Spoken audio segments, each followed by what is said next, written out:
aujourd'hui je vais vous parler de rythme. Oui, parce que je me suis rendu compte que beaucoup d'entre vous, la plupart d'ailleurs, et quelques-uns de mes élèves avaient des problèmes en rythme. Et effectivement, moi j'ai toujours trouvé ça plaisant parce que peut-être que j'avais un esprit très cartésien et que j'aimais bien compter les rythmes, etc. Mais en attendant, c'est pas donné à tout le monde d'aimer compter, et effectivement, les maths et la musique, c'est hyper lié. Donc dans cette vidéo, je vous partage mon astuce pour arriver à décortiquer un rythme et beaucoup mieux comprendre le rythme en général. C'est parti.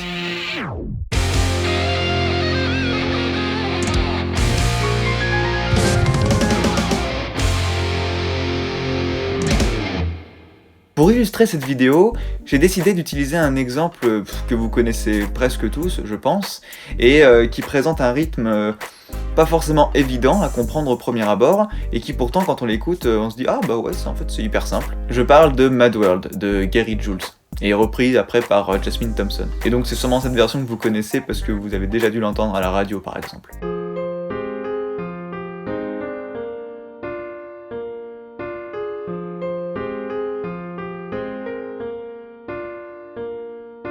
Donc voilà la partition simplifiée pour piano, et nous on va s'intéresser à un rythme en particulier, c'est celui qui se trouve à la mesure numéro 2 du thème A. Donc dans cette mesure, d'abord, voyons les rythmes qu'on a. On a d'abord une croche, puis une noire, deux croches liées entre elles, et une noire pointée. Donc là, au premier abord, si vous maîtrisez pas trop le rythme, vous devez peut-être pas trop comprendre ce qui est marqué exactement. Eh bien, la méthode pour arriver à mieux décortiquer en rythme ce que vous voyez, donc par exemple dans ce cas-là, ça va être d'utiliser la figure de note la plus petite qu'on ait, la plus courte dans le temps si vous préférez. Donc là, en l'occurrence, les trois figures de notes qu'on a, c'est la croche, la noire et la noire pointée. Donc la plus courte, la plus petite, c'est la croche. C'est comme en maths, si vous aimez un peu les maths et puis que vous vous souvenez un peu de ça, c'est le plus petit dénominateur commun. En gros, c'est ça. Là, on va se servir de la croche pour découper notre mesure en plein de petites parties égales. Et après, arriver à recoller les morceaux. Alors, je m'explique. Si vous remarquez bien, la pulsation, le tempo qu'on met pour jouer ce morceau,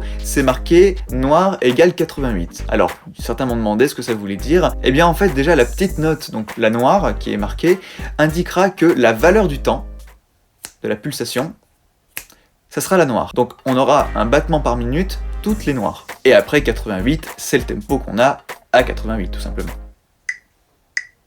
Donc ce qui veut dire que tout ce que vous avez écouté, là, ça faisait noir, noir, noir, noir, noir. Et nous, justement, on veut arriver à avoir un rythme à la croche. Donc pour que le morceau aille à la même vitesse, mais que cette fois on compte en croche plutôt qu'en noir, on va devoir multiplier le tempo par 2. Donc on va passer de 88 à 176. 2 fois plus rapide.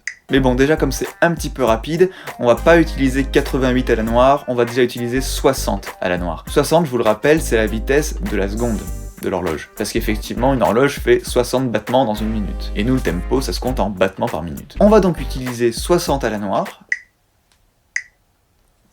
c'est déjà plus lent, qu'on va donc transformer en 120 à la croche. Pas de problème. Maintenant, ce qu'il faut réussir à faire, c'est savoir à quels endroits précisément tous ces battements vont tomber dans notre mesure. Prenez donc deux stylos de couleur, un bleu, un rouge par exemple, et avec votre stylo rouge, marquez les endroits où tombent toutes les noires dans la mesure. Donc on en a déjà un sur le premier do, bien entendu, le deuxième entre les deux prochains do, entre le do noir et le deuxième do croche, le troisième sous le dernier do, et le quatrième au milieu, on sait pas trop où, de la noire pointée. Bon, c'est approximatif pour la main droite, mais quand vous regardez par rapport à la main gauche, on remarque bien que tous ces temps à la noire, ils tombent au-dessus de toutes les noires qui sont jouées à la main gauche. La bémol, do mi bémol, la bémol, do mi bémol. Et on se rend compte d'ailleurs qu'entre la main droite et la main gauche, les notes sont un petit peu fluctuantes, elles sont pas écrites tout à fait les unes en face des autres. C'est pour ça qu'il faut réussir à identifier un rythme plus petit qu'est la croche. Donc maintenant, avec l'autre stylo, vous allez écrire tous les battements à la croche, ce qui correspond en fait dans le tempo à la noire à tous les temps contre temps, etc. Et qu'est-ce que ça nous donne ça? Donc le premier do, une première croche. Le do suivant, c'est une noire, donc on a deux croches à l'intérieur. Ensuite, encore une croche, donc là c'est le quatrième battement à la croche de la mesure. Encore une croche suivante, cinquième battement. Et enfin, la noire pointée. Une noire pointée, ça fait 3 croches. Si vous vous souvenez pas, le point correspond à la moitié de la note à laquelle il est associé. La noire vaut un temps, donc le point qui est associé vaut la moitié, c'est-à-dire un demi-temps. Et on ajoute les deux ensemble, ce qui nous fait bien un temps et demi, soit 3 croches. Et là on avait 5 croches avant, plus la noire pointée 3, ce qui nous fait bien 8 croches dans la mesure. 8 croches, ça correspond bien à 4 noirs. Et 4 noirs, c'est le nombre de temps à la noire qu'on a dans la mesure. Et c'est bien d'ailleurs ce qu'on a à la main gauche, on a bien 4 noirs. Donc maintenant que vous avez mis tous ces traits en dessous de chacune des notes pour savoir où les croches tombaient exactement, et bien déjà, essayez de dire les 8 à la suite avec le métronome. Donc si je reprends mon métronome à 120,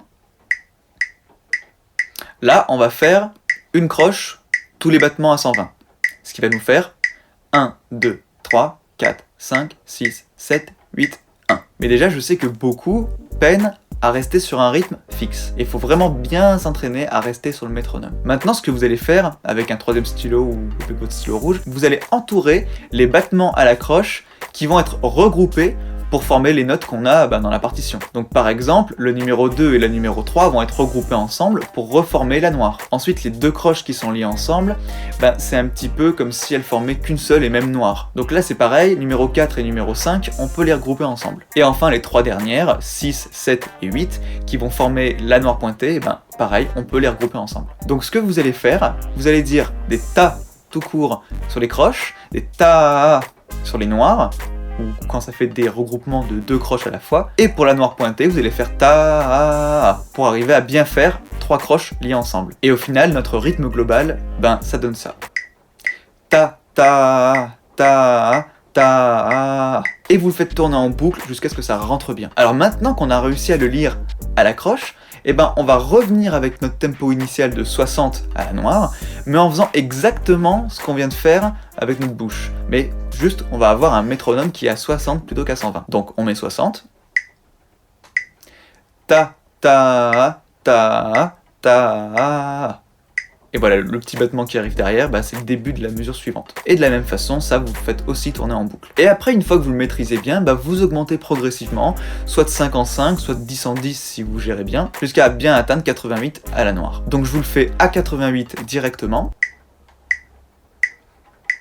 Ta ta ta ta. Et en le jouant au piano, ça donne ça.